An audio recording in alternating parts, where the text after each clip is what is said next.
আজকে এখানে কেন আসছেন? আসছি বাইজিতের সাথে আমার রিলেশন, ওর বিয়ে করতে। বাইজিতের আব্বার নাম কি? মানিক মোল্লা মেবি। সন্তানটা যেমন ভালোবাসে আমি ওর উপরে বিশ্বাস করি, এমন এমন জায়গা নাই যেখানে না গেছি। এখনো আমার সাথে রিলেশন রাখবে না, আমার কথা বলবে না, বিয়ে করবে না। এখন কি আমার করণীয়? আপনার নাম কি? মরণ ছাড়া কোনো উপায় নাই। আপনার নাম কি?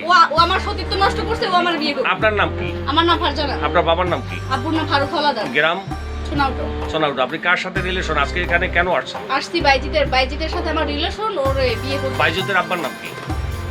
মানিক মোল্লা মেবি। আচ্ছা, তাহলে ওই আপনি এইখানে আসছেন কোন সময়? কালকে দুপুরে কি জন্য আসছেন?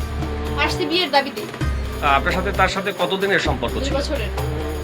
2 বছরের। হ্যাঁ। আপনাদের সাথে কোন জায়গায় দেখা হয়েছে বা কোন কোন জায়গায় স্থানগুলো একটু বলেন। কুয়াকাটা দেখা হয়েছে, তারপর যে বাইজিতের বড় মামা তার বাসায় দেখা হয়েছে। প্রয়োজনে কুয়াকাটার ভিডিও ফুটেজ আপনি নিতে পারেন, সিসিটিভি ফুটেজ।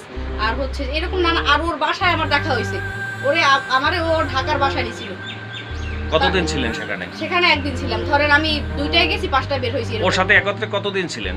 ওর সাথে একত্রে তা বলা অনেকবার থাকছি, 5-6 বার। আপনি ওর সাথে একত্রে থাকছেন কি জন্য? মানে কোন লোভে আপনাকে? ও আমারে বলছে বিয়ে করবে। কুয়াকাটা যাওয়ার আগে আমি বলছি কোর্ট ম্যারেজ করবো, বলছে যে কুয়াকাটা থেকে এসে কোর্ট ম্যারেজ করবো। আমার আম্মুর কসম। তা আপনি প্রথমবার এই গেচিং খাওয়ার পরে আপনি প্রতারিত হওয়ার পরে দ্বিতীয়বার তার সাথে বিবাহ না করে কেন আবার অন্য জায়গায় গেলেন? না, তার সাথে আমার ওই কুয়াকাটা যাওয়ার আগেই লাশ ছিল। তারপর আর তার সাথে আমার কোথাও দেখা হয়নি। তাই শুরু থেকে আপনি বিবাহের চাপ দিছিলেন কি? হ্যাঁ, শুরু থেকে বিবাহের চাপ দিছি। তারপর কুয়াকাটা যাওয়ার আগেও আমি তারে বলছি।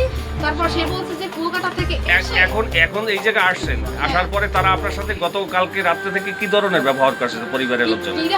পরিবারে আমার হচ্ছে যে আম্মু টাম্মু তারা আমার অনেকই ভালো জানছে, যে বাইজিতের আম্মু বা বোন আমার 2-3 বার খাবার টাবার খাইছে। কিন্তু কি বলবো, ব্যবহার একটুও ভালো না। এইসব পরিবেশে আমি বড়ই হই নাই। আপনি আসলে আপনি বিবাহ হইলে এইবারই তাদের শাশুড়ি এবং ননদের সাথে কি থাকবেন না? হ্যাঁ, আমার বাইজি যেখানে রাখে ওইখানে থাকবো। সে যদি এই জায়গায় রাখে তাহলে আপনি কেমনে মেলবেন? এখানে থাকবো। তা আপনি যেহেতু আপনার শ্বশুর বাড়ির দাবিতেই আসছেন, যেহেতু আপনার শাশুড়ির নামে বিরোধিতা করলে তো আপনি সেখানে থাকতে পারবেন না। না, আমি তার নামে বিরোধিতা করি নাই। আমি বলছি যে সে বা আপু বাইজিতের বোন তারা আসার পরে এখন আপনার সর্বশেষ দাবি কি? সর্বশেষ দাবি আমারে বিয়ে করতে হবে। যে কোনো কিছু বিয়ে না করলে আমি এখানে বসে আত্মহত্যা করবো।